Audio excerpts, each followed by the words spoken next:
everybody. I have a special guest today on my live. She'll be here in a minute. Her name is Taegan Gates, and we will be chatting with Taegan for the duration of the live. Hey, Radu. Excellent. Thank you for the likes. Appreciate it. All right. So Taegan will be here in a few minutes, I'm sure. Let's get the likes up. Appreciate the likes, the follows, all that good stuff. There she is. Taegan, I'm going to invite you. Here we go. I need to turn my camera on. There we go. Taegan? It's you too. How's it going? Great. How about you? Good. It's a beautiful morning over here on the West Coast. How's it? Also, beautiful weather. Amazing. Beautiful. I'm playing tennis tonight, so I'm saving my Love fun. So we have. I will wait till some more folks show up, but we have a broad range of things we didn't talk about on our agenda here, but we have really we can go in a lot of different directions. What are some thoughts you have? And then there was a couple of things that I want to talk about, but I'd love to hear just some of the things on your mind, and then we can maybe get an agenda together before. Really? Yeah. There'll be about 30 or 40 people here in about 5 minutes. So. Okay, cool. Yeah, I was wondering what you wanted to do today, because I was like, okay, well, we've had like a week in between, so I wonder if he has like a bunch more questions like ready to go.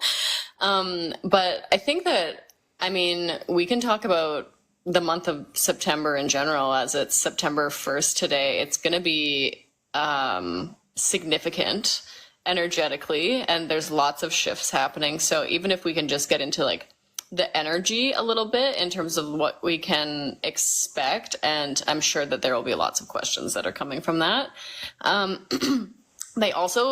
was kind of just tuning in briefly for the specific collective that's going to be watching this video, and they brought through just a couple of insights for some of the people, so we can get into that maybe a little bit later, and I'll just like run through the things that they wanted me to share with the people that are watching, and then whatever that I don't love. I'm interested. I'm most interested. We can start talking about it now. I'm most interested like in your lifestyle, because the way you channel, you're very like free flowing. You just let it come through, and you don't judge, and you don't have any tension. It doesn't look like. How do you maintain such a balanced lifestyle? And I know that has to be intentional, right? I know it doesn't just happen that way. You've kind of softened yourself over time and found your own balance. I'd like to hear about that. Well, I think to answer that question, I need to kind of reflect on how I got to this level of channeling. And it definitely began like when I first started doing intuitive readings. The first ones that I was doing was in like a Reiki context. So I was doing energy healing, and then I just noticed that I would mostly have claircognizance, so the clear knowing, the downloads coming through. And I always tell people, like at this point, and as I've kind of taught classes since then, that self-doubt is our biggest barrier. And so that was me I got attuned, and then I was doing sessions, and I was like, oh, I don't know. Like I got so nervous, and I didn't feel, I got so nervous about the idea of like doing a session with somebody and like things not coming, that I just didn't do it. And I stopped myself for like a year, and then I went back to it at a certain point.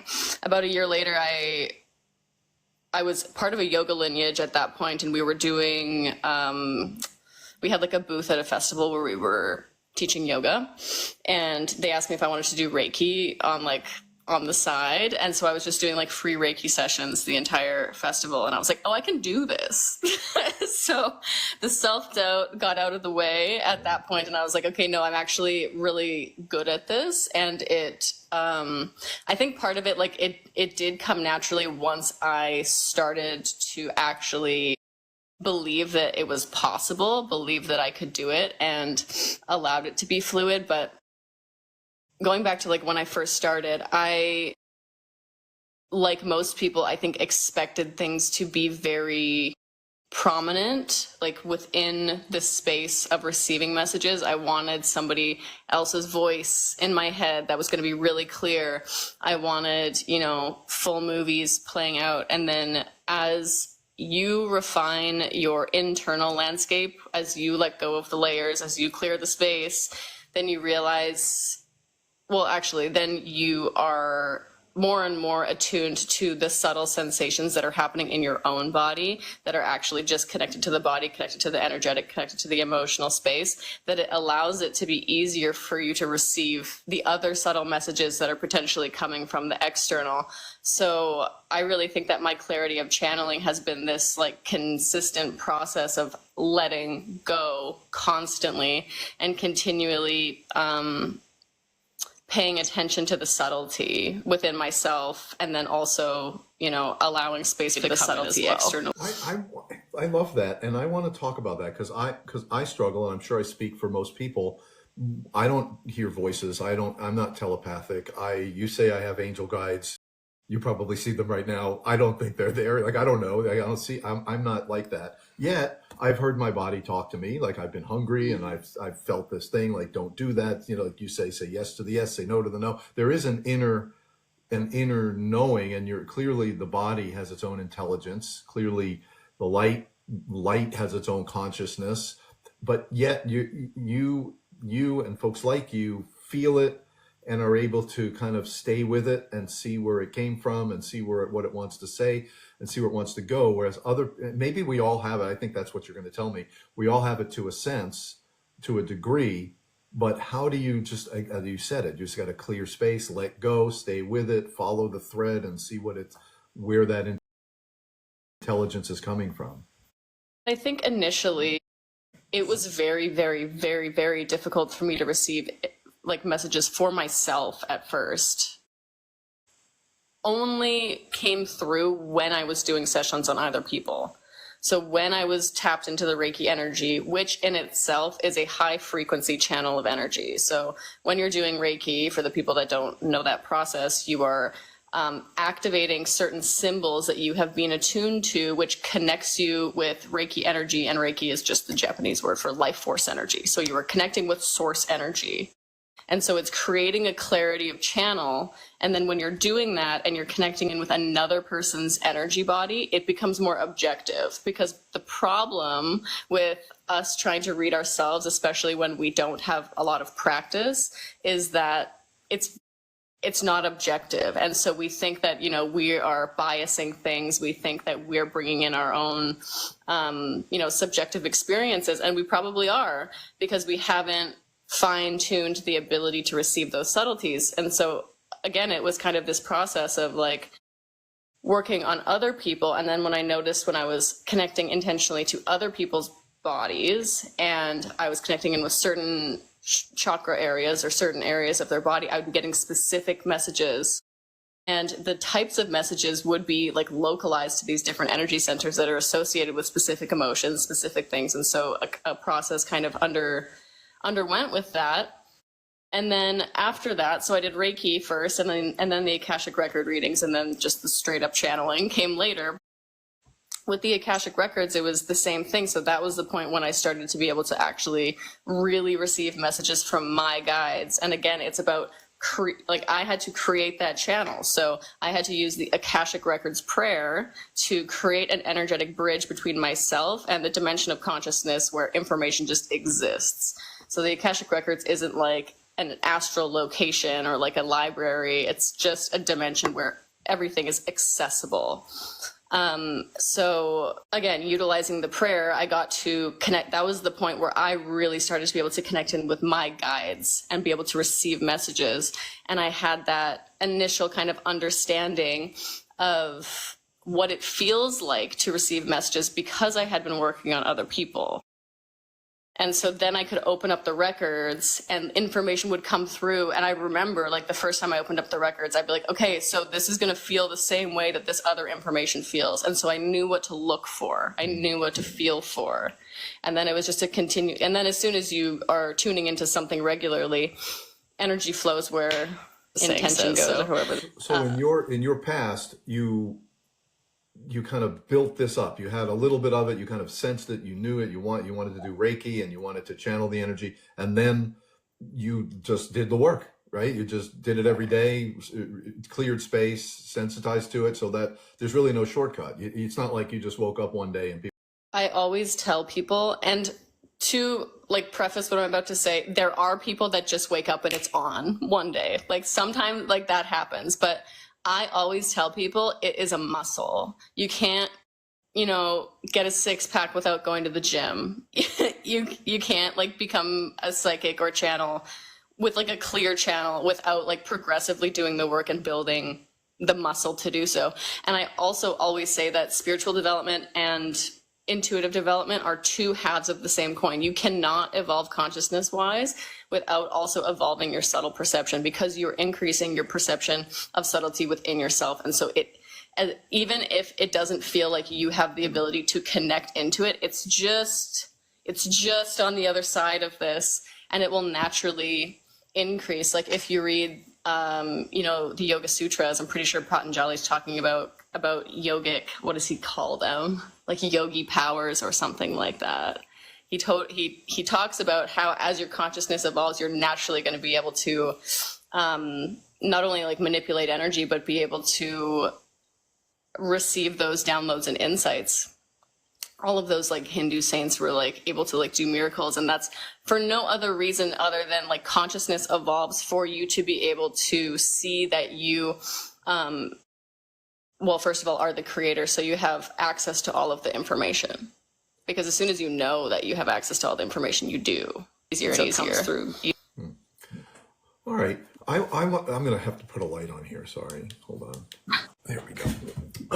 I think one of the things that it's really interesting because if I can generalize, I think you've come from this information top down. Like you understand this multidimensional thing, this energy thing from the top down. Since I don't have those same perceptions, I've come at it over the last 20 and 30 years from the bottom up, from studying the ancient scriptures, from studying. And about 20 years ago, all of a sudden, because of the internet, thousands of books that were impossible to find. Maybe one day find it in a bookstore, 30 years ago. This is a good book.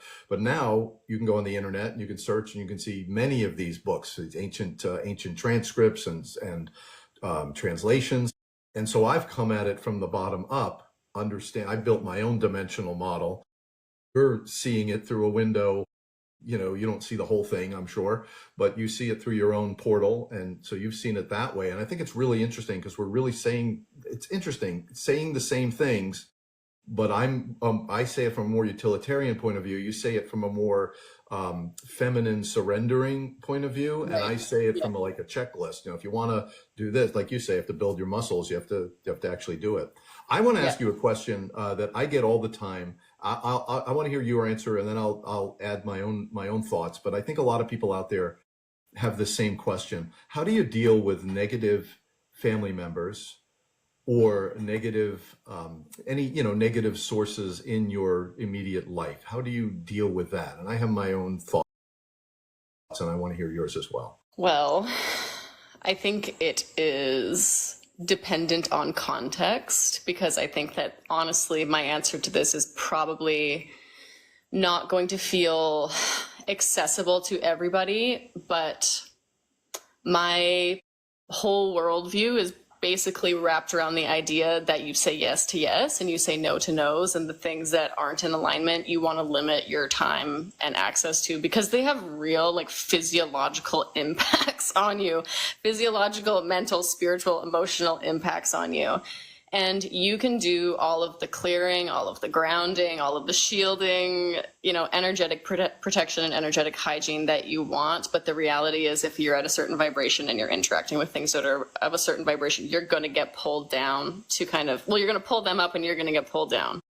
And if you're doing that on a consistent basis, it's really, really, really hard to stay at that higher level vibration. And so, like I said, it's not possible for everybody to just completely be like, and it's not that you need to, cut these people off necessarily. I haven't and don't. It's more just like you're limiting, you're just paying attention to the kind of energy that you are allowing in your space.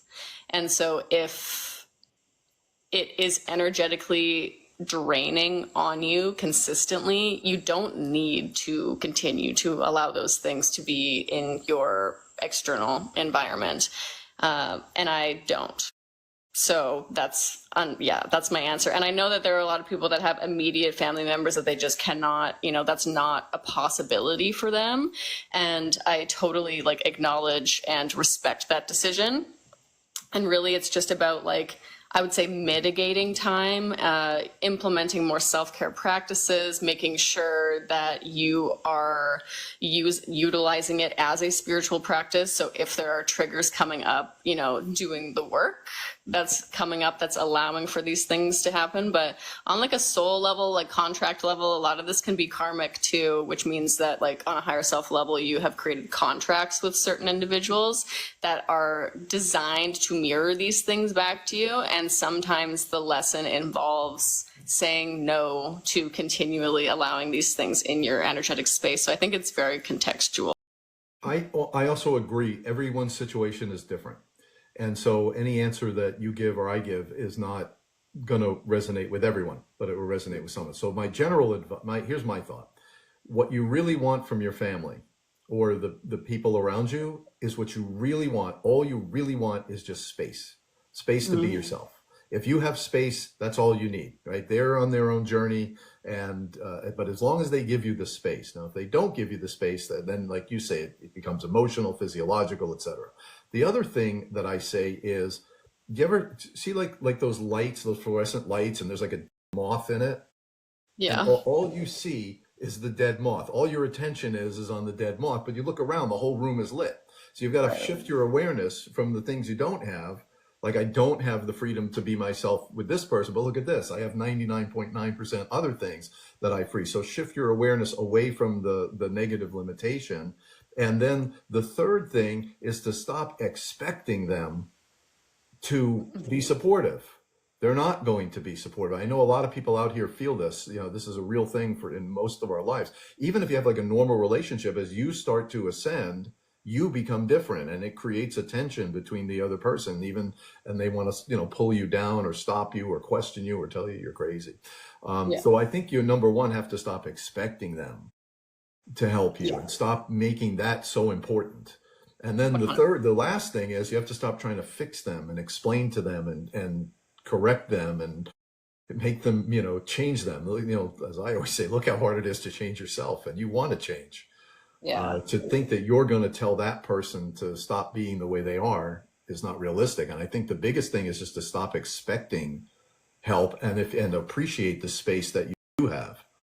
Totally. Granted, there are people who don't have space and are in terrible situations, but most people who ask that question, really, if they just stopped spending so much of their energy projecting and being part of the problem, and they would just enjoy the space that they do have. So I hope that helps folks, because I know that, that's one of the most common questions is people want to change themselves. They want to transform. They want to let go of all this stuff, unplug from all the third dimensional stuff, but they feel like they're being blocked by some outer source. But it's not, so that's a really important question. What are your thoughts?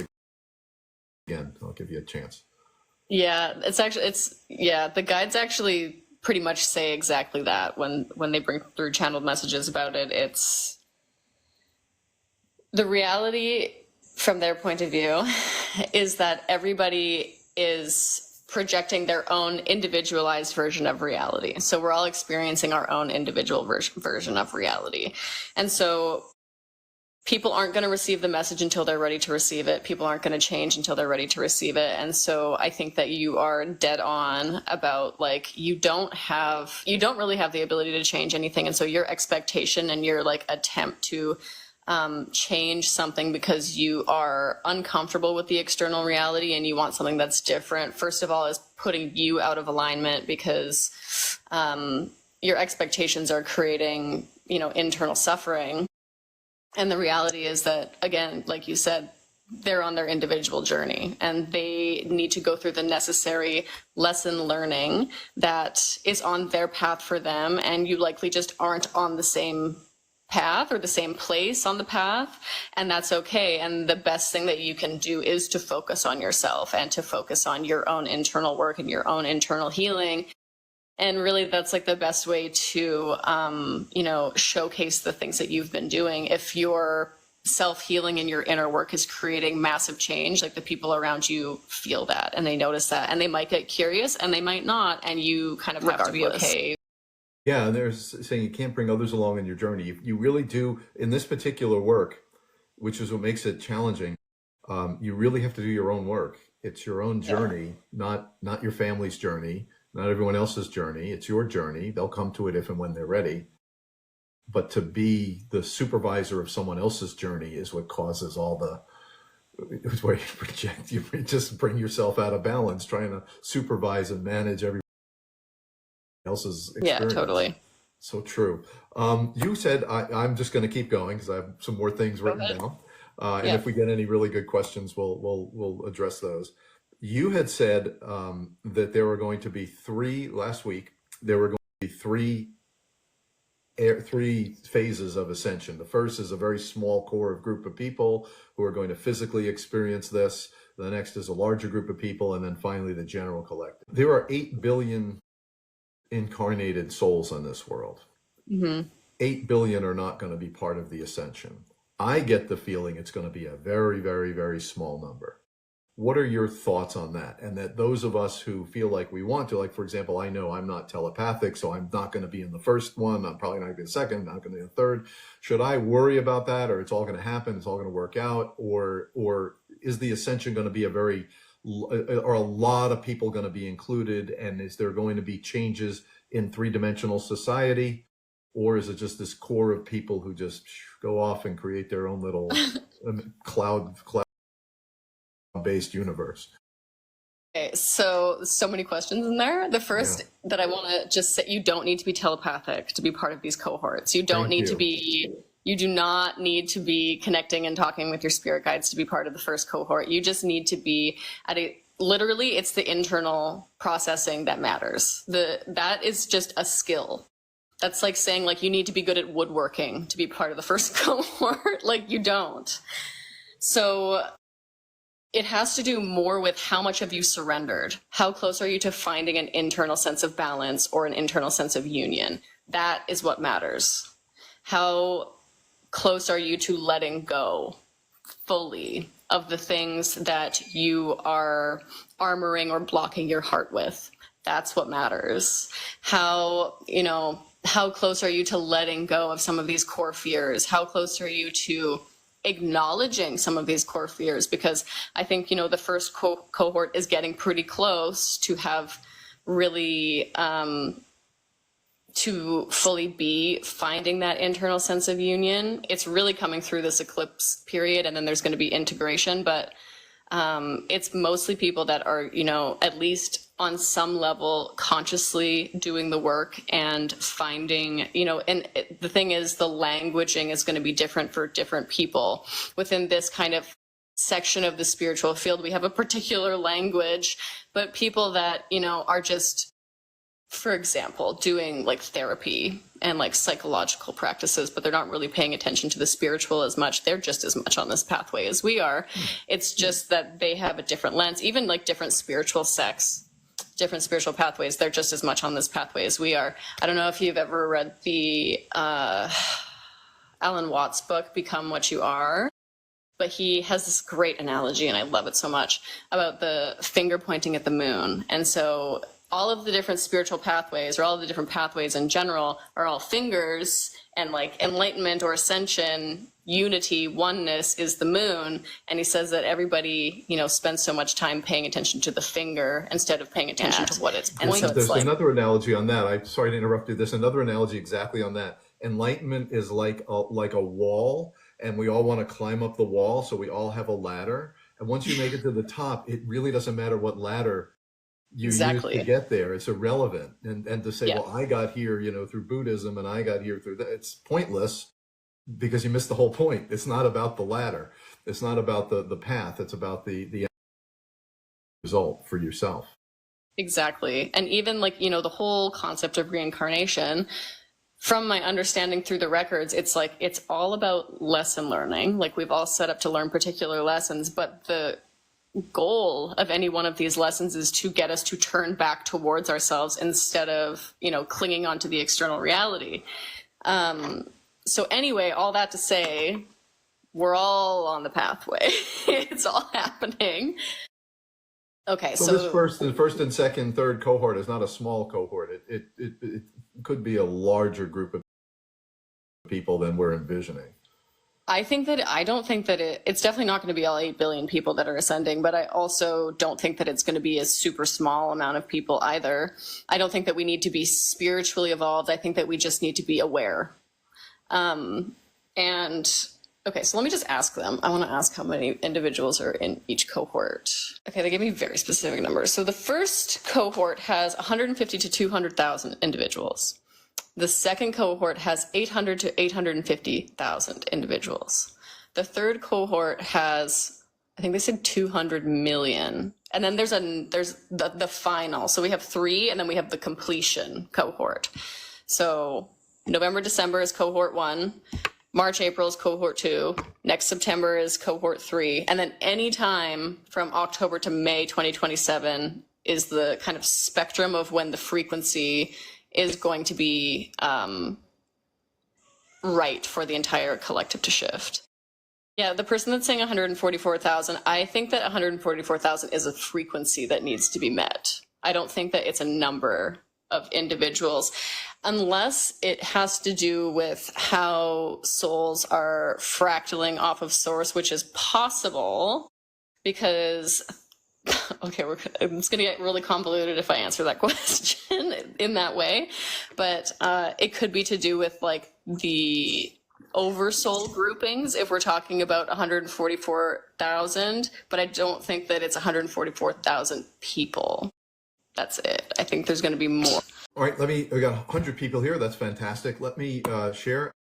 I'm Alan Gordon, and I'm meeting again for the second time with Taegan Gates. Please, someone type in Taegan's @handle and make sure you're following Taegan. And Taegan, I really appreciate you being here and sharing yourself with us. So if you have any announcements of things you have coming up, and then I'll say 1 or 2 things I have coming up, and then we'll end the commercial and we'll go back to content. Go ahead. Great. Yeah. Thank you for having me on here again, Alan. I so appreciate it. I love being here. So I'm Taegan. I'm a channel. I channel galactic guides. I channel the earth. I have done readings, but I'm moving more into teaching. And actually today is day 1 of open enrollment for the Mystery School of the Living Earth, where we get really in depth about all of the ancient knowledge that has been utilized through a bunch of different ancient systems, including, Druidic systems, Egyptian, Sumerian, all of the North American indigenous folks are all utilizing that same kind of earth-based energy. And so it's a remembrance that's being brought through. And if you're interested in that, you can go to my website, which is Taegan Gates Energy Arts. Beautiful. For those of you who don't know me, first of all, thank you. And if you're following me, which is great. Keep doing that. But also make sure you're also following Taegan as well. And I want to thank everybody for the likes and the follows. Much appreciated. I have, aside from these lives, I also, every Friday afternoon at 4 p.m., we do a deep dive into meditation.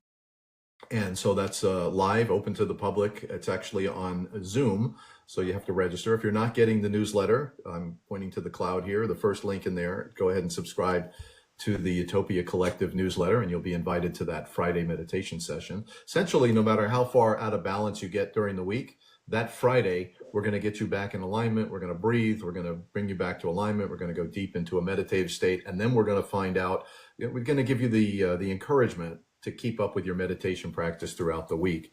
And I do want to talk to you, Taegan, about the need for practice, the need for anchoring.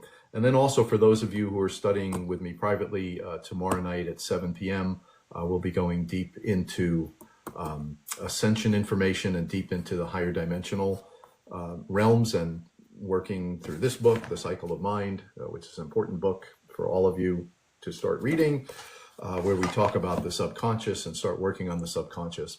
So Taegan, I have found that if I don't have a disciplined, consistent morning and evening routine, okay, I'm balanced, meditate in the morning and do it again at night. But as soon as I open my eyes from my meditation, then the day begins, and all the crazy stuff of the day, I call it the roller coaster. You get back on the roller coaster and you're in this third dimensional state. So you have to balance yourself morning and night, in my opinion.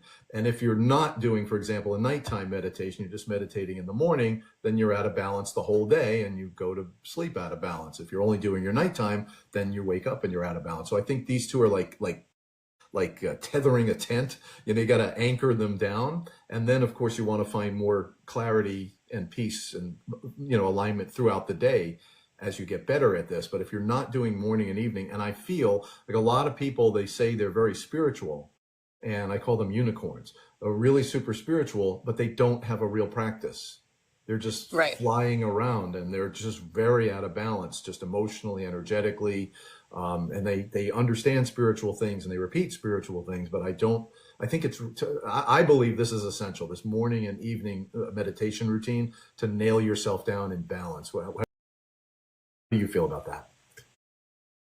It's so funny that we're talking about this because this is one of the messages that they brought through when I was tuning in. Okay, you might not like what I'm about to say, but I think that there's a balance to be struck within this. Specifically, the first thing that they said when I tuned in was rigid structure limits synchronistic experiences. So with that being said, let's get into it a little bit. So I think that, personally, I have a morning and evening routine. So I think that it is important to have some kind of anchor throughout the day, because you're right. Otherwise, you're picking up your phone first thing in the morning, you're going to scroll on TikTok for like 3 hours. Like, no, we're going to put the phone down. We're going to do the morning practice. You're getting yourself in a good way. You're getting your nervous system reset. You potentially have like a general plan for today or for the day. And then at nighttime, you're doing the same kind of like unwinding, centering. I think that it's essential as well. And I think that the only reason that they brought it up was like, it's the rigid part that they don't like. When we aren't open to flow, then we are not actually acting in alignment. So for example, if, we typically have a specific routine that we're following day by day, but there's one morning where we're really feeling called to be doing something else, but then it's like, no, I need to like have my routine. Then that's where they're like, there are reasons why we're getting intuitively and energetically called to specific things. And so they're saying, yes, have those anchor points, have a general idea of the flow of what's going to work for you to be able to keep yourself in a state of steadiness, in a state of balance for prolonged periods of time, and also be open to the possibility of things moving and shifting in specific directions as well, and know that actually might be even more beneficial. And then another thing that's been coming through lately too is that one of the most spiritual things that we can do is, enjoy our humanity. I heard this message the other day that was like, there's always another layer to remove. So even when we get to fifth dimensional consciousness, it's like we just keep going. Like there's no end. There's no end goal. And so, obviously these things that are being implemented are for, practical purpose to be able to do things that are ultimately going to benefit us and benefit our experience of this reality, which is of course a positive thing. And also make sure that you are like allowing space and time to just like have fun and enjoy yourself and to like be a human and to not have everything be dependent on outcome and productivity and healing space. Agreed. However, agreed. But I'm going to take counterpoint, because if you don't have the self-discipline in the first place, then you don't have a routine to flow with. Like you can't say, oh, I'm called to do something else, because you weren't going to do that in the first place. You have to build, the way habits work is you have to create repetitive cycles. You have to create new routines. Once you have a morning routine and an evening routine, morning and evening, you're right. The end goal is not the morning and evening routine. It's your experience during the morning routine. It's your experience and what you learn and what you're able to anchor and surrender to. It's that feeling. But yes, so it's not so much the rigidity of doing it, but in the beginning, if you don't have the routine, you need the self-discipline. And it's that work in the beginning, work really, really, like if I want to teach you how to play tennis, I was talking about tennis earlier. If I want to teach you how to play tennis, we can't just, put a post-it on your mirror and say, I'm a good tennis player. You have to actually do something. And if you Sure. show up on the court one time and then you don't come back, you're going to not be good. You have to do it again and again and again and again and again and again. And once you get that rhythm going, then I agree. Then it's not about the rigidity. It becomes less about the rigidity and more about just anchoring that practice into yourself. And then you have the freedom to let it go one day or even 2 days. And then you don't necessarily, the practice isn't the thing. It was getting yourself to the point where you have the practice. I agree. And I think that there is a balance to be struck in it. And I think, like, from their perspective, it would be like, okay, are you implementing this practice because this is like a passion and an excitement and something that you are genuinely desiring? This thing that you're moving towards is something that's heart-led and heart-based? Or is this something that you are muscling yourself through but you don't actually want to be doing? And from the like soul perspective, they don't want that energy. They don't want us to be in that energy. However, if it's like discipline on the road to something that is ultimately fulfilling, that's something that we ultimately want, that's different. For example, like if, I'll use a personal example, because before I dropped out, was in the midst of getting a psych degree. And then I kind of had like an awakening moment where I was like, I hate this. Why am I doing this? Why am I going through all of these courses? I don't want to be here. And then, and then oppositionally, showing up every day and doing channeling is taking the same degree of discipline, but I'm doing it because I genuinely love it. And so there is like a difference with that. And I think that can potentially be a difference in pathway too. So making sure that you find a type of discipline that is supportive of like long-term goals, but also supportive of like daily, like this actually feels good to me. Like if you want to get in shape, if you hate tennis, you're not going to play tennis. If you want to get in shape, you're going to pick a mode that's actually going to like feel right for you. And so it's not forcing yourself into like a specific pathway. And maybe that's the type of rigidity. Because I think that you're right. Like I feel very called to do my morning and evening routines, but it's because I feel like they benefit me and because I feel called to them, not because I'm like trying to like force myself to fit into them so that I can like reach a certain end. And so I think it's more about like the energy that you're coming into it with, because I do think like discipline is necessary. Like if we have to be putting energy forward to move toward the desired outcome that we're looking. That is the essence of life. Is the surrendering is important, the clearing space is important, but the doing is important. And your doing needs to be aligned with whatever your true goals are. But if you're not doing the inner work, then you're just acting all the time, 100% of the time without any alignment. But if you don't have the discipline, or like when you're first starting a meditation practice, I have a book on meditation, people start meditation. And then the first time you meditate, your subconscious, your comfort zone, which doesn't meditate, hasn't meditated in 20 years. And so now it doesn't want to meditate. It'll let you do it a few times. But by the third or fourth time, it says, no, we don't do that. Sorry. And all of a sudden you have a million reasons why you don't have to meditate tonight. All valid. 100 reasons. You don't have to do it because of this, because of that. You don't feel like it. You'll do it tomorrow. You already meditated today. And you're fighting against something that's you're holding yourself down. The world, the third dimensional world is holding you down. The people around you are holding you down, and your subconscious comfort zone is holding you down.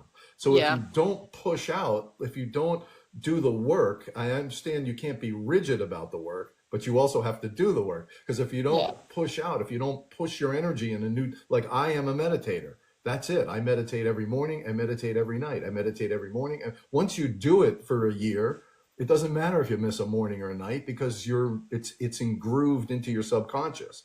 But until you get to that point, you have to be disciplined. You do have to have a checklist. You do have to be rigid with yourself, and you can't negotiate with, it has to become non-negotiable. So it's this balance between surrendering and wishing and praying and hoping the world's going to be better. Or I just know the world's going to be better. I don't really have to do anything. Well, yeah, you do. because no one else, if you're 40 pounds overweight, nobody cares. Nobody cares if your health isn't good, or your relationships aren't good, or you're spiritually lost in the wilderness in the third dimensional. You have to pull yourself out. So it's got to be, so here's the male and the female, right? So it's got to be, it's the two parts of the cycle. They're both important. They're both important. And I think like that's I love that you said male versus female, because it is like the masculine perspective versus the feminine perspective. And I think that that's why the like finding the balance somewhere in the middle is important, because that's us finding that internal sense of union, is to like really kind of allow space for both of those aspects of self. And what I've noticed, just going off of one of the things that you said, but by like the third or fourth time, there's excuses coming up, I find like a really good indicator, and I'm curious if you feel the same way, because what I've noticed is if I like start a new thing and it feels really good and it feels in alignment for like the first one or two times, that's a good indicator if that's something that you should be continually putting discipline and effort into. If you do it the first couple times and you're like, meh, like then it's like, okay, find a different mode. But if it was like really good and then you're finding excuses, like then that's a good indicator that that's, old programming trying to keep you stuck in the old programming, and then you can kind of like move through it from that.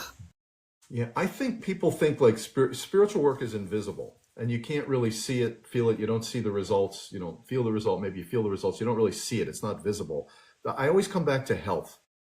If you want to be healthy, your subconscious comfort zone is saying, no, we don't exercise. Then you go to the gym. Oh, I got all sweaty. I had to change my clothes. That was awful. Right? There's a million, but yet you're going to have to do that. That's a change you are going to have to make. If this is you today, and this is the healthy person you want to be tomorrow, you can't just snap your fingers and be healthy. You got to grind it out every day until one day these habits don't seem anymore like working.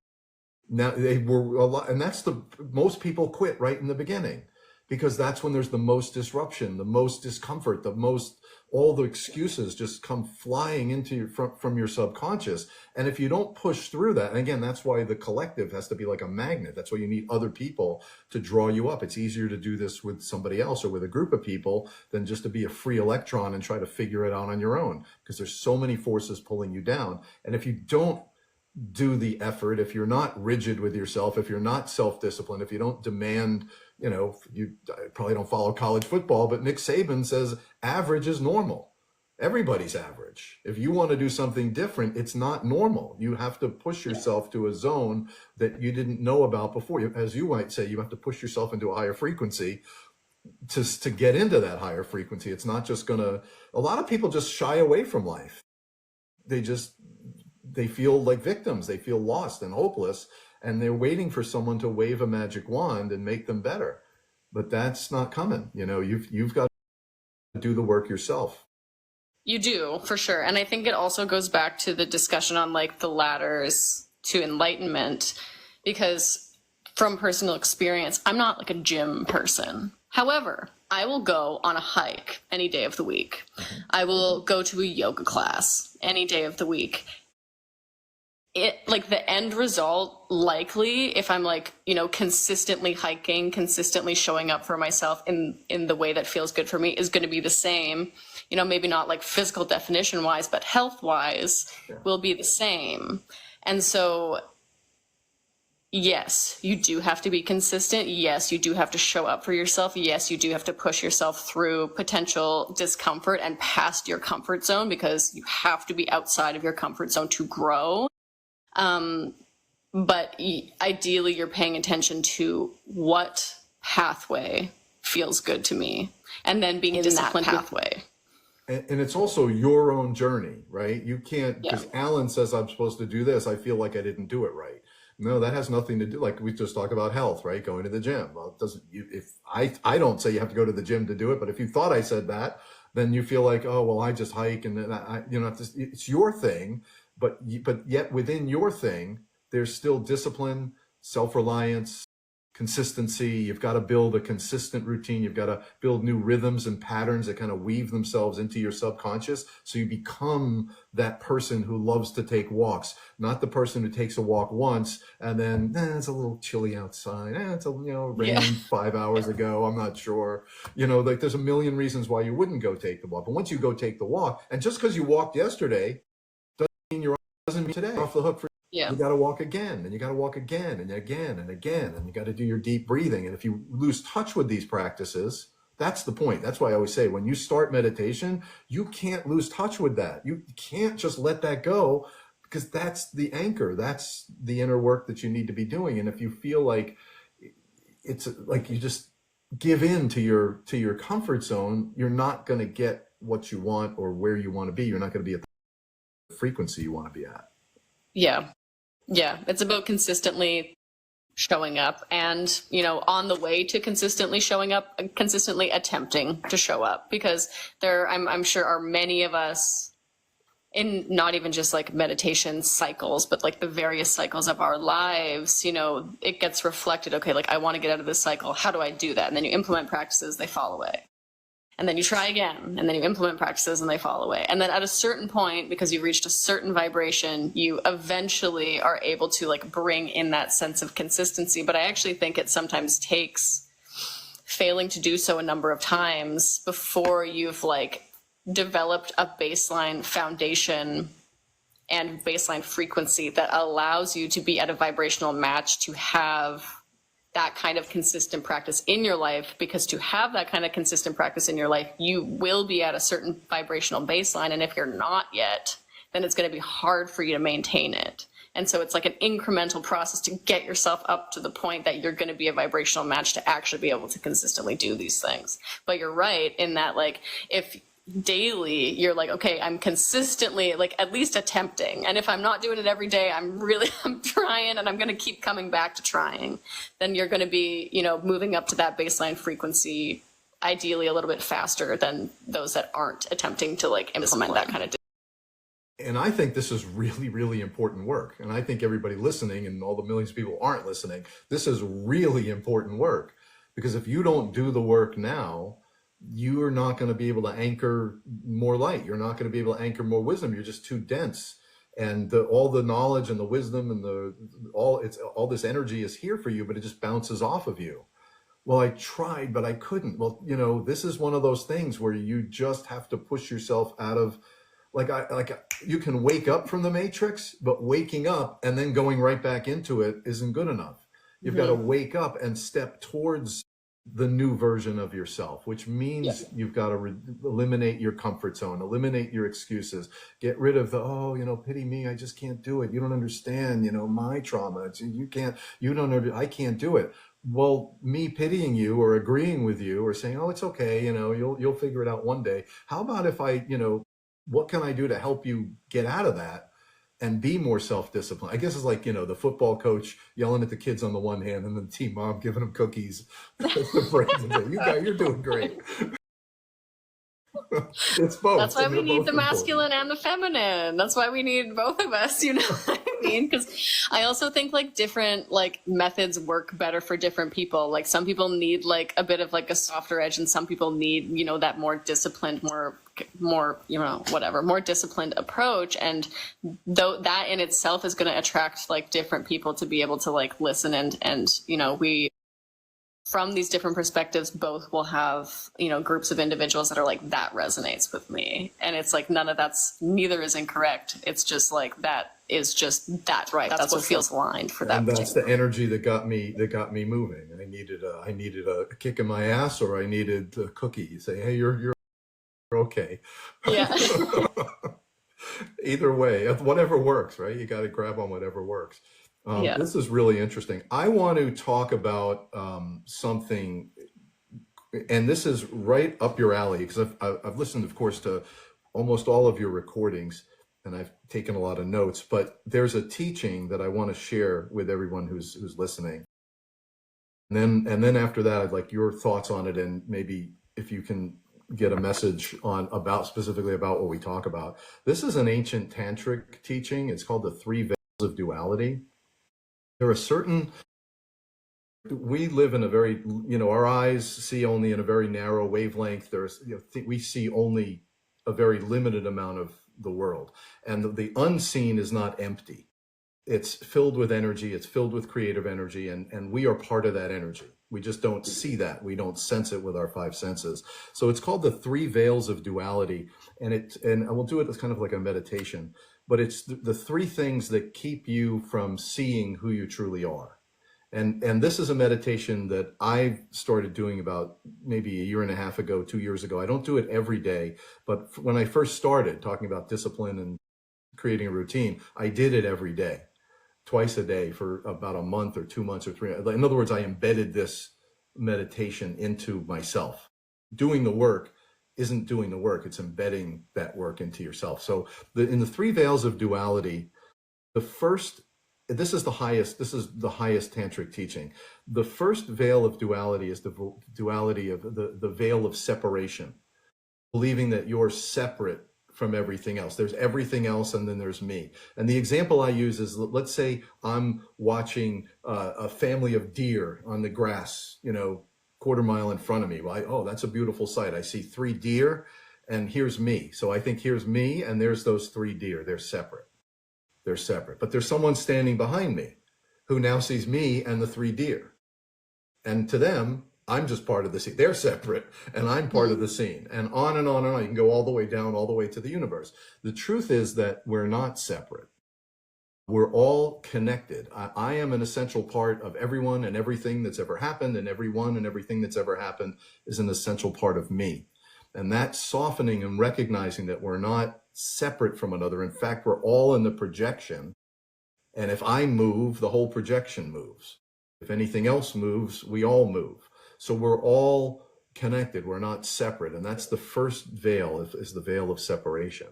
The second veil of delusion or illusion is, I think it's called the veils of duality. The second veil is the veil of difference or special. I'm not different in nature than anything else. I'm not special in nature. We're all made of the same stuff. There is only one true nature, and we are all instantiations of that. So we're not different than anything or special. In Tibetan Buddhism, they call it special. You're not special. You're just like everything else. You're just like everyone else. And we're all made of the same stuff, of the same essence. So there's only one true essence, and I am that essence. You are that essence, whole and complete. And then the third veil of duality is this veil of limitation, that we feel like we're limited. We feel like we have to put forth effort to make something happen, when in fact we're not the doer. We are just like a little tiny contracted version of Source. And through us, Source is creating. But here's the thing, we're both the limited contracted version of Source and the full Source, the full power, the full light, the full energy. And it's this, if you can recognize that you're not separate, it's all part of the picture, and you're just the same as everything else in the picture. And you also are the whole picture. You're not just one little piece of it.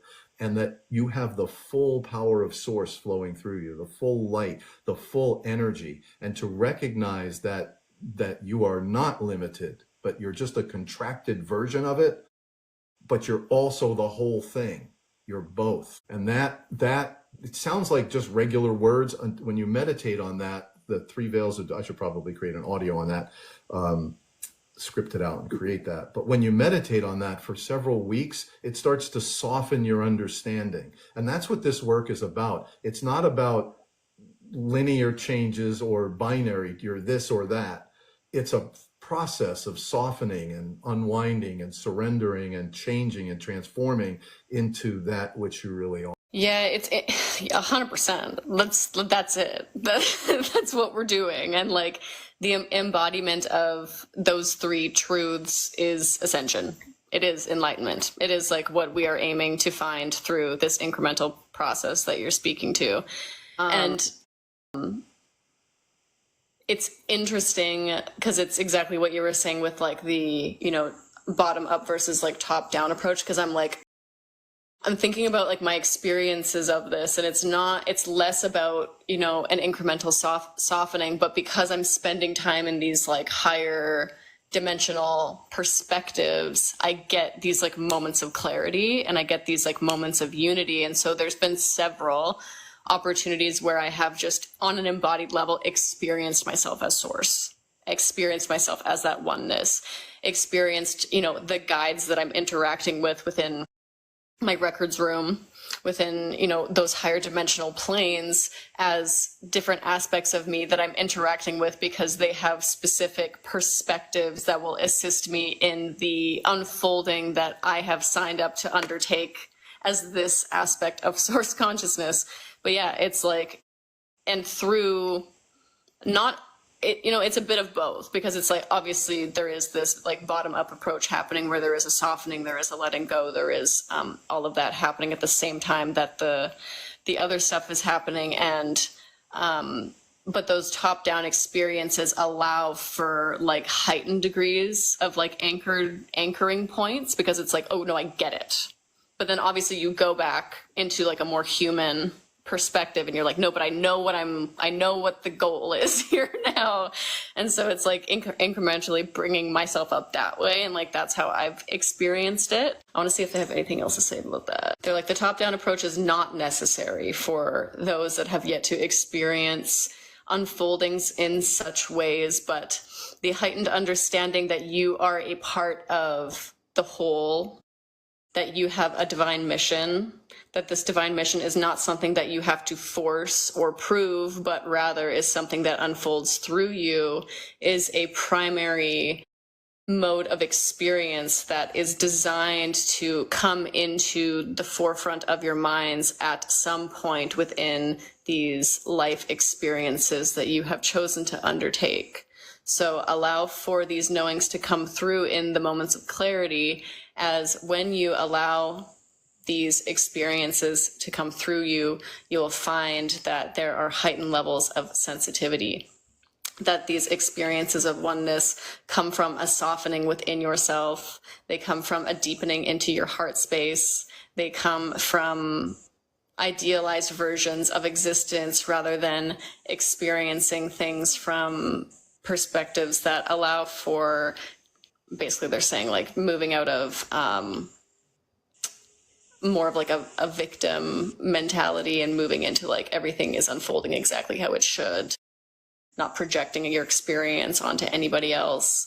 And basically the more that you can like soften and surrender into those kind of perspectives, you get that validated through your experience. And so when you continue to expect that, you know, you're supported, that you're trusted, and doing what you can to let go of the fears that stop you from being able to fully step into and fall into that kind of trust, fall, surrender with the divine, then you get shown the truth of those truths. And so it's kind of like you have to take the step off the precipice first. You have to like actually initiate the trust fall for reality to, you know, show you that you're right, basically. I like that. And that's what I really like about your channeled messages is I've said this before, within 30 seconds, I'm looking into myself. And that's really, really important, because the answer isn't out there. The answer isn't going to be explained to you, or it's really in here. And it's like you say, you use the phrase all the time, becoming more of who you already are, releasing everything that's not that. And as you said, your words again, working through all these different frequencies so you can deal with all of that, you know, so you can learn how to push that, you know, and become a higher frequency, and start to work through these lower frequencies, let go of them and become a higher frequency. I think that's really important. That's really important. And to see it from the perspective of like receiving this information from entities or knowledge or wisdom that isn't anchored to the third dimension, because everything we talk about, everything we kind of, when you're first starting in this, you're kind of talking about your old life and using that as the frame of reference. But you have to stop doing that. You have to stop using your old life and what you were programmed and the old third dimensional density as the frame of reference. And you have to just kind of, the way I look at it is this. And when I wrote the book, The Cycle of Mind, this is what I was really trying to say. We are traveling through time connected to this subconscious dense programming that we have. And as you're traveling through time, and people have told me when you read this book, at some point in the book, you realize the mountain keeps moving, but that's not who you were. You can separate yourself from that. And now you're free to create new mountains. You know, you're free to start looking at the future, not living in the past and anchoring to the past. And that's a really important moment when you realize that your frame of reference is all off. And that's, again, why I appreciate you and invite you here and want to talk with you more, because your frame of reference is up there. And it says, well, yeah, but wait a minute, I can't listen to that because I'm stuck. Well, you don't have any choice. I just have to listen to what you're saying. And that's another way that I can let go of the density and my old frame of reference. To me, it's all about what you put in your mind and your frame of reference. And if you reference everything, your trauma, your childhood, you don't understand. It's impossible. My husband doesn't want me to do this. You know, all this stuff that you get, all you're doing is walking with your mountain of problems. Yeah. And you've got to let them go and you stay here. And now you can start programming different things. And this ascension is, and as we said earlier, this is really important work. Don't put it off till next week or next month or next year. Start doing this work now in whatever way you feel is right. But most importantly, a morning and an evening balancing session. Don't even call it meditation, just an alignment, a centering once in the morning, once at night at least. Because if you're not doing that, you're just not on the journey. You're just not able to anchor what's coming. Yeah. Yeah, 100%. And I totally agree. And the other thing that I want to add about trying to let go of the mountain that you're carrying, or because people get really attached to stories as part of their identity, and they don't want to let go of the things that they believe have made them who they are. And the thing that I always say about this is that it's not even necessarily important to let go of the story. It's important to let go of the energy that's attached to the story. Because if we're carrying, you know, heartache, pain, heaviness in our bodies, but also in like our energy bodies, then that's what's continuing to create manifestations in our external reality. If we are holding a particular energy in our field, in our energy field, in our auric field, it has to manifest externally. And so even if we are through the mind attempting to let go of these past situations, but in our heart or in wherever else we're holding it, it's probably, you know, it has to do with the column of energy centers, and it's not always in the heart. Sometimes it's in other places. Could be root, could be crown, could be wherever. But wherever it is that we're holding a particular energy, that energy has to continue to manifest. And so you can all day long be like, no, I'm just not going to pay attention to these old things. But if you haven't done the work, if you haven't done the clearing, if you haven't done the sitting with these emotions, if you haven't acknowledged these things, then you're going to continue to manifest these things. If you have a fear of scarcity and you're trying to trust fall, but you haven't acknowledged the fear of scarcity, you're going to continue to manifest the scarcity because you haven't actually acknowledged the thing that needs to be acknowledged for you to experience reality. Got to clear it all out. Yeah. And that is a process. You know, it's something, you know, you talked about your journey. It takes time. It just takes time. You have to want to clear it out. You have to want to ascend. You have to want to be at a higher vibration, and then you got to do the work. And it's like we talked about, clearing out, surrendering, letting go, and aligning your actions more positively. I talk about like unplugging, like a switchboard operator, the old switchboard operators. We're all plugged into the third dimension, and we're aware of everything. And so you've got to start unplugging. And I say, like, what does it mean when I say unplug? You're unplugging your nervous system. The world is still there. It's still happening, but you're no longer, it's not getting inside you anymore. So you're unplugging your nervous system, but that's only the first part of it.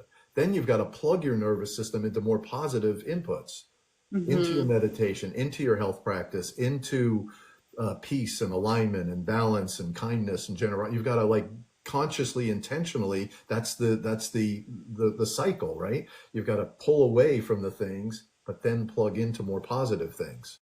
Because if you just pull away, and that was the Buddhist thing, just be completely empty and have nothing, that's not who we are. We are creatures of action and habit and cooperation. We've got to plug ourselves into these positive vibrations. And the fact, just for the folks that are here, just being here means you're plugged into something more positive. You're open to higher vibrational frequencies. You're open to what's going to happen next, and you're unplugged as much as you can. And I say just grab like 1,000 of them at a time and just yank them out. It's still there. It's not just my nervous system. I'm giving my nervous system a break. I don't have to worry about like I still see the news stories, but to me, I see it like through a window. I see it, but it doesn't agitate me. And someone said, like in the comments, well, don't you get angry?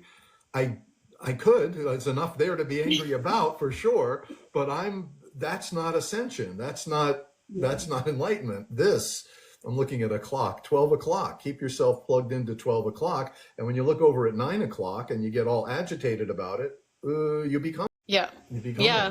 And we are the creators of our reality. So wherever we're placing our energy is the reality that we're choosing to feed energy into, and ultimately is the reality that we are going to be experiencing for ourselves. So yeah, I could, put all of my energy into what's going on in the news, or I can pay attention to the fact that I'm seeing a bunch of people like awaken spiritually right now, that I'm seeing positive growth within myself, that, it's sunny outside. There's lots of beautiful things that are happening. And so it's like very important to be cognitive about like where you are actually placing your energy. But I really love actually, the unplugging metaphor from the perspective of the nervous system, because that's so spot on. And I think that nervous system health and regulation is really like the root of being able to make some of these shifts. Because if there is like some kind of like surface level shifts that are going to be that are going to assist us in really kind of increasing our vibration or frequency, sometimes those things aren't attainable until we have gotten ourselves out of a state of activation. And a lot of us have been programmed into a state of activation from like early childhood. And so it is this like really kind of deep deconditioning and unlearning and relearning process to kind of like get ourselves just into a baseline. And so, and that's the beauty of like actually implementing those things on a daily level and on a daily basis. And I think that, going back to what I was saying too, where it's like, you kind of will probably experience those initial positive results where it's like, oh, this feels really good. And then, the ego mind might be like, no, I don't really want to do that anymore. But you got to stick with that initial, like, oh, that feels really good, because that is what is going to assist you in being able to be at a new baseline for you to be able to implement these new practices, so that you can be looking at the things, looking at the ascension pathway versus looking at the fear-based pathway. Because if you're constantly in a state of nervous system activation, or you haven't done the unplugging to get yourself into a specific nervous system baseline, then you're going to be programmed to look at the fear-based stuff anyway. Like if you're in a state of activation, you're going to be paying attention to the things that are going to potentially continue to activate the nervous system, because that's what we're programmed to do on a biological level. That's not even a spiritual thing. That's biological. Yeah, and I think people really want the answer out there, and they want someone to tell them, but Ascension isn't out there. It's not the aliens, it's not the news, it's not anything out there. It's completely reversing your awareness to the inside, finding your own balance, and then unplugging so you can retract your nerves into yourself instead of always everything's bothering you and trying to control everything. It's really an inner work. I want to say one other thing. Another topic that I want to bring up. First of all, let me mention I'm with Taegan Gates. If someone will be kind enough to put at Taegan Gates down in the, please follow her. I really appreciate those of you who are following me. That's wonderful. But I also want to make sure that you're following Taegan. She is a phenomenal channeler, and there's 100 channelers, 1,000 channelers on TikTok and everywhere else. But and I've said this to you before, Taegan, what I like most about your videos, and I love them when they come out, is within a few seconds of your video, I'm looking inward and I'm doing the inner work. And that's really, really important. Thank you, Chels. Appreciate that. Please follow Taegan, follow me. Love you guys all, and subscribe to the newsletter on Substack. That would be much appreciated. Tell me about. We talked a little bit about this concept of New Earth last time, but we didn't really get into it really deeply. A lot of people have read the book, The Autobiography of a Yogi, Paramahansa Yogananda. Well, his teacher was a guy named Yukti Goswami, if I'm not pronouncing it correctly. And his teacher wrote a book in 1894, 1896 about this something called a Yuga. It's a 24th, he wrote about the cycles, the astrological cycles.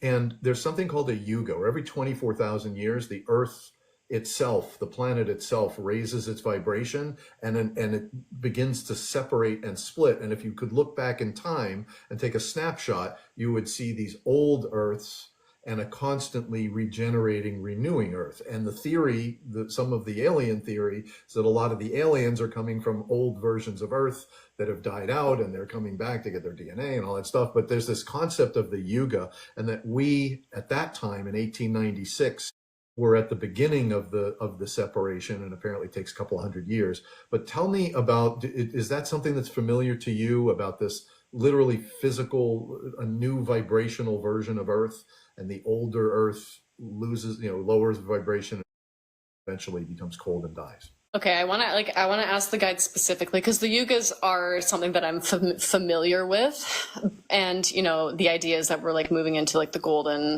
golden age. Let me just ask them specifically though, because from my understanding, this is the first time that the Earth is moving into a completely new incarnation. This is a new experience for the Earth and for the galaxy. So that doesn't mean that, we haven't moved into a golden age before. I just don't think that it's ever been at this vibrational level. Even when we were existing in Atlantean times, we are going to be existing past Atlantean frequency, which is crazy. Just first of all, that's a lot. That's nuts. Let me just ask them about that, though, to make sure that I'm speaking accurately. Okay. The yugas are shifts of environmental change that have happened throughout the course of the Earth history. There have been several ancient civilizations that have been promoted and then forgotten through the process of these ages. This does not mean that there has never been this level of vibration on this planet before. However, it has been quite some time since these vibrational frequencies have been allowed to exist within this earthen plane. This is the first time that the Earth itself is moving into a new state with the collective that resides upon her. She is going to be exercising her right as an individual sovereign entity to move into a vibrational state that is unbeknownst to her, as many of you do through the experiences of moving through incarnations on your planet. Okay, so let me just ask then. So when was the last time that we had a vibrational match to what we're going to be at? Okay, she was at this vibrational frequency when she was first incarnated. However, through the modes of experience that were undertaken, there were a series of frequency breakdowns that led to consecutive numbers of failed attempts to reach this new energetic baseline. The yugas you speak to are nothing but seasonal shifts within the energetic matrix of the Earth's coding. This is the next opportunity to allow for this heightened expansion of consciousness to come through. There have been other opportunities for this heightened expansion of consciousness to come through, but the vibration has not been met, so these civilizations were left to crumble. Okay, so that makes sense to me. That's what has happened every time we've had the opportunity to move into the golden age. We haven't had the frequency baseline be high enough to actually have the entire collective shift. So this is just the next opportunity where it's energetically aligned for this to be happening. And this is just the closest we've ever been. And we're going to make it sounds like that. That's really good news. I say it like this, this isn't just, we don't just live in any time. This is a very special time in history, and for a couple of reasons. Number one is for the advantages that we have, the access to information, the access to knowledge, the access to be able to communicate with one another. This is unparalleled in human history. So we have to take advantage of everything that we have in this incarnation, in this time. And it's not just any old time. The earth itself is ascending. The electromagnetic waves, there's ascension energy coming, there's ascension wisdom. And if the earth is ascending, that means we are ascending. We don't just live on the earth. We actually are the earth. We are that electromagnetic energy. That's us. That's us. And if there's ascension energy coming, that is for us. But if we're not doing the work and we're densely tied to this three-dimensional construct, the ascension energy just kind of bounces off of us. It's there, but we don't appreciate it. So it's really incumbent on all of us to start to unplug as best we can and open ourselves, raise our own cellular vibration rate, raise our own frequency through health practices, through meditation practices, through visualization, however, so we can start to anchor more light individually, so that that light that we're anchoring individually is great for us, makes us healthier, happier, more abundant, but it's all part of the ascension. And I think it's really, really important that people I just keep saying it, like, stop, don't waste another day. Don't walk around the swimming pool wondering if the water's nice, just jump in and get wet, start swimming. Everyone else is going to have fun. You're not going to have fun walking around the side and making your decision. You've just got to move towards this ascension and move towards this inner elevation. And like we talked about, it's a beautiful thing, but it's work. You got to, drive yourself out of your comfort zone. You have to be consistent. You have to find an accountability partner. You got to do the work every day. And even when it gets boring, you got to keep doing the work. But it's a really special time in history.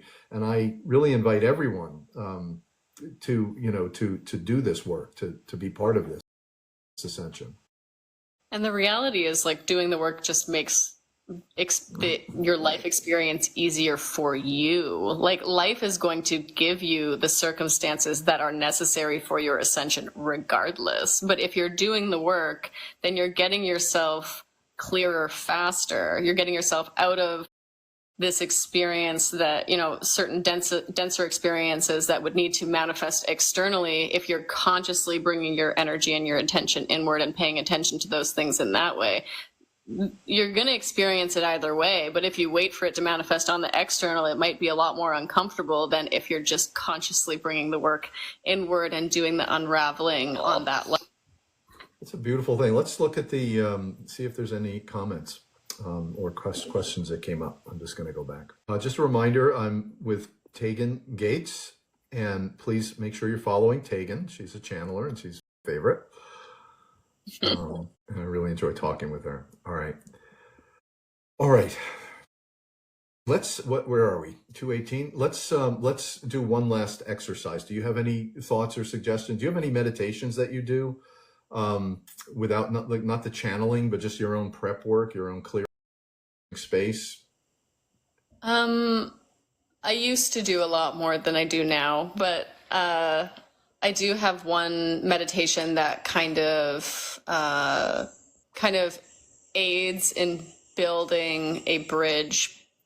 Well, it makes you to be the bridge between heaven and earth. So it creates a channel of energy between you and higher degrees of consciousness, and then really kind of anchors you down into the core of the earth. So if you were interested in share it with us, that would be great. Okay, sure.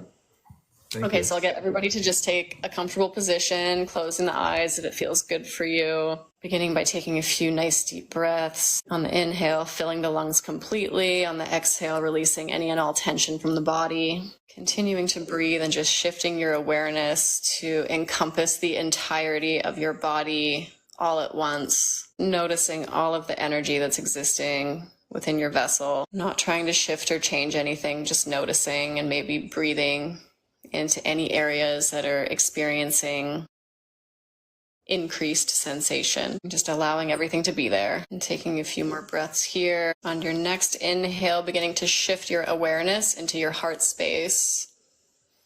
You can do that purely through intention, or you can place 2 hands on your heart, noticing the subtle vibrations that are existing in the heart space, noticing if it feels expansive or contractive, just greeting your heart. Maybe you haven't said hi to your heart in a while. And taking a couple more breaths into the heart space. And on your next exhale, as you're breathing out, you're going to envision, and if you can't envision, feel a beam of white light coming out through your crown, reaching up into the sky, going higher and higher and higher through the atmosphere, through the stars and space, until it eventually moves so high that it has entered into a field of space where all information exists, where your highest vibrational guides can effortlessly communicate with you, where your higher self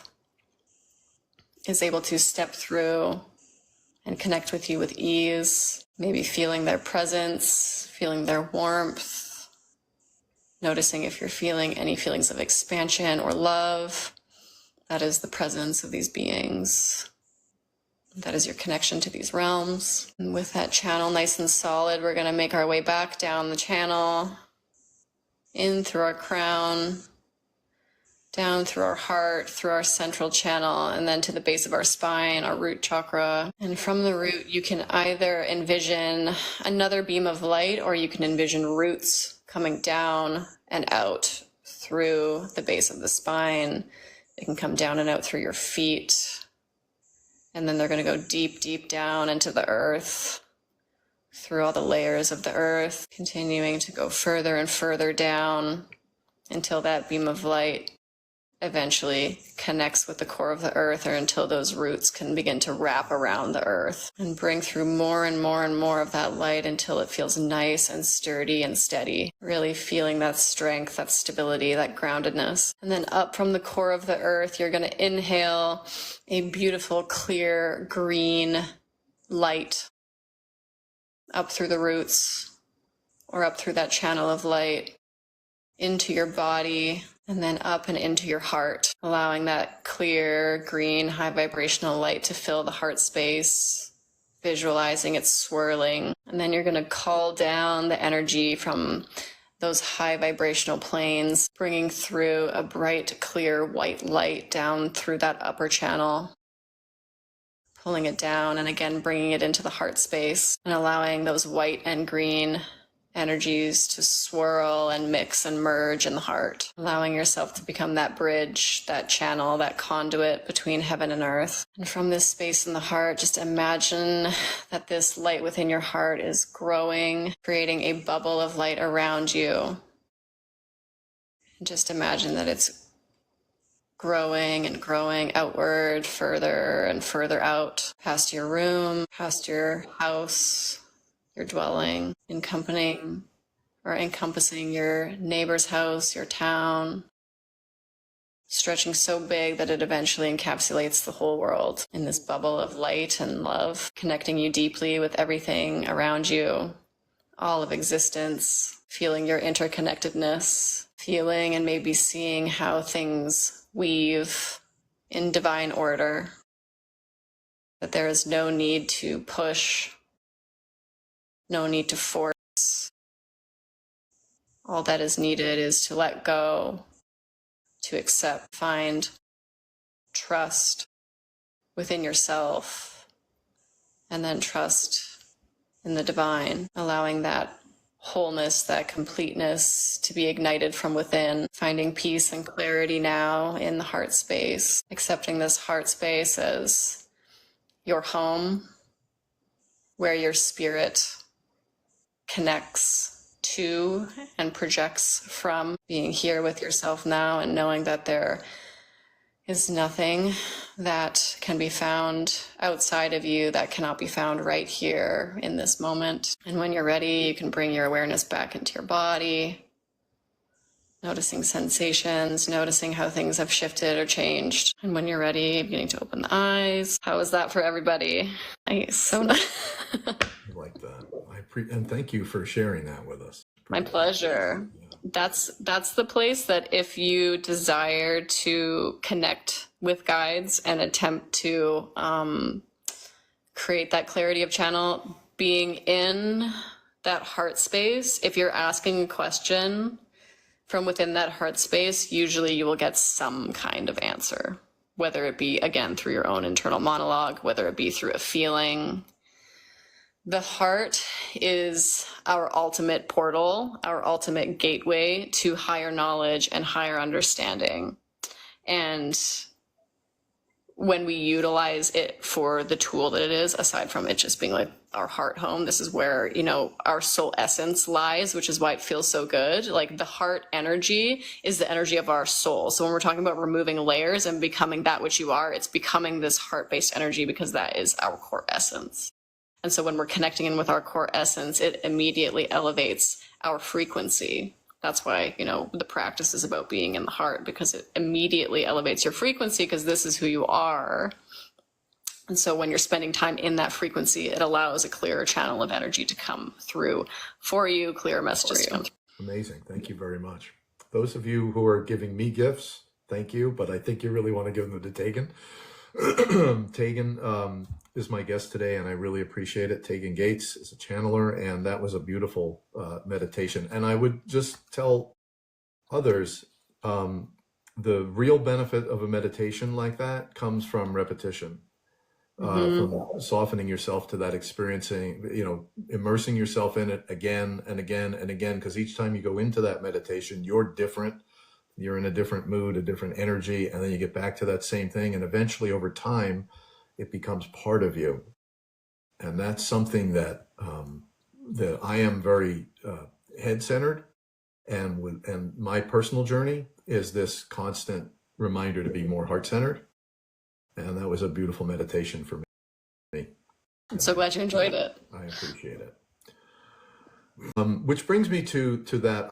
Well, I'll ask you offline, Taegan, but you don't have to answer now. But I can post that, or actually give you the recording of that meditation if you want. I'll chop it up and give it to you, and if you let me post it on mine, and you can post it on yours, so people would have it. Yeah, that'd be great. Yeah, it's a beautiful thing. I appreciate your generosity in sharing that with us. Of course. So, you know, you said something earlier. I just want to close on this one thing. I want everyone to. I'm a believer that if you having a problem, or you have a goal, or you have some problem you want to solve, or some objective you want to achieve, I'm a believer that when you write it down, you're 50% of the way there. If you're clear about what it is, and you can be clear enough to write it down, you've already solved half the problem. Now it's just a matter of the rest of the solution coming to you. If you are interested, if you want to be part of the Ascension, and I don't mean Taegan and I are the Ascension and part of what we're doing. No, if you want to be part of what's happening in the earth, and you're tuned in here, right? You're checked in, so you all fit into this category. You want to start to be specific about, without being too specific, right? you want to be specific about your goals. Like, I want to build more meditation habits. I want to build more time in my day for the specifics of the meditation are less important than the showing up for it, and the being there, and the balancing, and the aligning. So to take a meditation like that, or any meditation that speaks to you and resonates with you, you want to build a habit of repetition. And you want to become that meditation. It's one thing to hear it. It's another thing to anchor it. And that's another thing to repeat it over and over again, because you're always experiencing, you know this, anytime you do anything, you read a book the second time, you get a whole different understanding of it. It's the same thing with a meditation. So you want to make sure that you have some discipline, you know where you're going, and you are moving, plugging in, I think is the right word. Maybe, plugging into these higher dimensional frequencies. And just the very fact that you're here now means that you're plugged in, and it's your intention, and there you go. So yeah 100%. I don't know if I have anything to add to that. I think that's perfect. Adding the things that allow for you to be, bringing in higher vibrational things into your daily reality is going to bring you there eventually. and it softens you to the idea, and you experience it, then you experience it again, and you're different. So I'm really glad that that people are tuned in and they're on this vibe. It feels really good for me. I speak for Taegan also. It feels really good when folks are interested and grateful for the work that we do. But I will also tell you, and I know I speak for Taegan as well, you know, we don't do this for the money. We do this because it's a calling that, you know, we put ourselves out there because we want to help you. Because in helping you, we grow, we learn, we ascend ourselves. The more we can teach, the more we share, the more we ourselves grow. So we do it selfishly, no, but you do get benefit from it. But it's really, we want to open the door for as many people as possible. Open the door wide. There aren't any more barriers you have to cross. You're already across the threshold. Now it's just a matter of blissing out in this inner peace, understanding it more, experiencing it more, spending more minutes of the day in alignment than just being out of alignment forever. You have to pull yourself into alignment morning, night, as much as you can during the day. And the more you do that, the more you open and the more you're able to anchor. Yeah, 100%. Yeah. So we're all going to the Ascension. You don't have to be telepathic to be part of the first, second, and third wave. That's a big relief. Nope. Let's say. No, we all have a particular role to play, which is pretty much exactly what you were just saying. Like we do this because it's a soul calling, and everybody has a soul calling, and you know, we are guiding the way and acting as guideposts or signposts for this particular point in the pathway, and it's guiding you to be where you are meant to be and to be the guidepost that you are meant to be within others as well. Awesome. Perfect time to close. Let me not divert from that. Thank you, Taegan. We've done our 90 minutes. I really appreciate you. Well, thank you. Hopefully we can do this. Hopefully we can do this again. And it's so great to be here. Yeah, I think people are enjoying it, and people are hanging out. So awesome. Thank you so much, Taegan. Appreciate you all. Everyone have a great day. If you're confused about what's going on here, just message me on TikTok and I'll get back to you, but make sure you're following Taegan as well. I have time to just message one thing because I totally didn't the last time that I had the moment. I am offering a channeling basics course this Thursday. It's $33.33. You can find it through the link in my bio. I also offer other courses. And if you're interested in any of the things that I offer, you can also just feel free to shoot me a message, or any other things that I said. You can also feel free to message me on here. Awesome. Thank you so much, everyone. Love you all. I really appreciate you all being here. And thank you, Taegan, for sharing so generously. We really appreciate it. Thank you. So great to be here. All right. Take care. Talk to you later.